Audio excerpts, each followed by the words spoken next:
Salut les dessineux, dans cette vidéo je vais vous montrer comment je clean, c'est-à-dire comment je nettoie mes croquis ou ceux des autres quand je vais coloriser le dessin de quelqu'un d'autre. Donc ça c'est un dessin de Frank Thomas qui est un de mes animateurs préférés de chez Disney. Il a animé notamment La Belle et le Clochard qu'on peut voir ici. Donc vous avez vu que là il y a par exemple des lignes à enlever, des lignes de construction, notamment au niveau de la tête. Donc pour enlever tout ça, je vais vous montrer une technique et vous avez vu même qu'il y a la texture du papier, donc ça tout ça on va enlever. Donc première étape, vous allez commencer par donc, créer un nouveau calque de réglage et c'est un calque de niveau. Alors les niveaux c'est un peu comme régler le contraste directement sur l'image, mais en utilisant, donc on peut soit utiliser des petites pipettes, soit utiliser des petits tiroirs. Donc là j'utilise la première pipette, je clique sur la zone la plus blanche, voilà, ce que je pense, ce que je veux voir blanc en fait, donc même les traits de construction là, je clique dessus, sur les traits de construction, je sais pas si vous voyez mon petit pointeur, là je viens juste de cliquer donc au milieu du front, sur la ligne de construction. Donc je m'éloigne un petit peu, je regarde si c'est tout bon.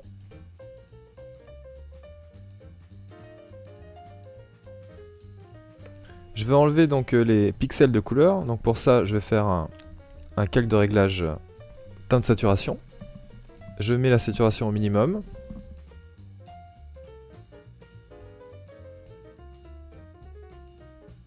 Donc là c'est un petit peu palo. Je vais devoir régler un petit peu plus finement les noirs parce qu'ils sont devenus un peu trop gris. Donc pour ça je peux retourner sur le calque de réglage des niveaux.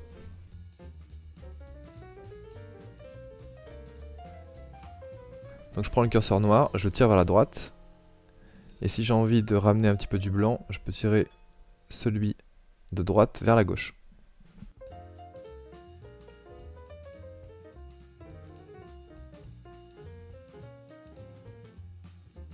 Donc le curseur du milieu, c'est celui qui contrôle les gris. Donc là j'essaie de le ramener à des valeurs, donc je regarde le nez là par exemple, la truffe des deux chiens. Et je regarde si ça me convient. De toute manière, il est possible que dans ma colorisation, de toute manière, j'utilise pas toutes les lignes. En tout cas, je veux faire en sorte à ce que le tout soit à peu près correct. Donc bien sûr, les calques de réglage vont trouver leurs limites. Donc ce que vous pouvez faire, c'est de créer un nouveau calque, par exemple, et de dessiner avec une brosse normale, en blanc, par-dessus les traits que vous voulez pas. Donc ça, c'est vraiment un réglage plus fin. Donc je prends du blanc, j'ai créé un nouveau calque, et je peux effacer à la main, tout simplement. Voilà. Les petits traits gris qui ne me conviennent pas. Donc ne soyez pas trop perfectionniste, ça sert à rien d'être perfectionniste, hein, de toute manière la colorisation, tout dépend comment vous allez coloriser. Bon bien sûr si vous aimez bien la ligne, vous allez conserver la ligne, mais il y a certaines techniques de colorisation qui permettent d'enlever les lignes et de travailler plus en volume. Donc ça c'est votre choix. Ensuite, sélectionnez tous les calques, donc vous faites un clic sur le premier calque en haut et un shift clic sur le dernier calque en bas. Donc ça c'est pour tout sélectionner. Ensuite vous faites un commande E sur Mac ou CTRL E sur PC, c'est pour tout aplatir. Donc il va y avoir un seul calque arrière-plan verrouillé. Et à partir de là, vous pouvez donc déjà télécharger mon script juste en dessous de la vidéo, vous trouverez un lien, donc c'est pit.atn. Vous allez le charger donc comme je l'ai fait dans la vidéo précédente, et vous allez cette fois-ci cliquer sur Artline. Donc ça va lancer une action, et vous allez voir tout de suite en 1 centième de seconde, tout va se créer automatiquement, et vous aurez la ligne, donc la ligne du dessin, qui est au-dessus, donc déjà qui est verrouillée, qui est au-dessus d'un autre calque qui s'appelle aplat de couleur. Et là, à partir de là, vous pourrez commencer à coloriser donc une base sur ce calque. Donc là, on va voir si ça marche. Oui, effectivement, ça marche. On voit toujours la ligne.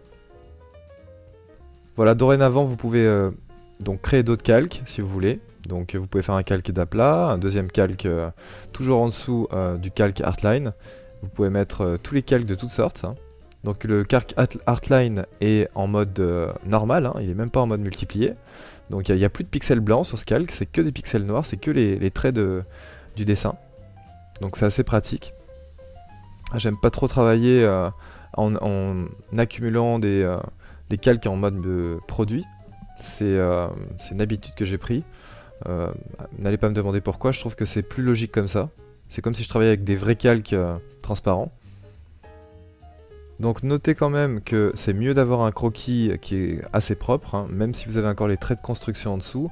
Pour un dessinateur de chez Disney, bon, c'est relativement facile parce qu'il a la main, mais vous allez peut-être plus galérer, donc n'hésitez pas à faire un deuxième, voire un troisième croquis bien au propre, avant de scanner et avant de nettoyer votre dessin. Voilà, j'espère que ça vous servira, et puis je vous dis à plus pour de nouvelles vidéos. Bye bye.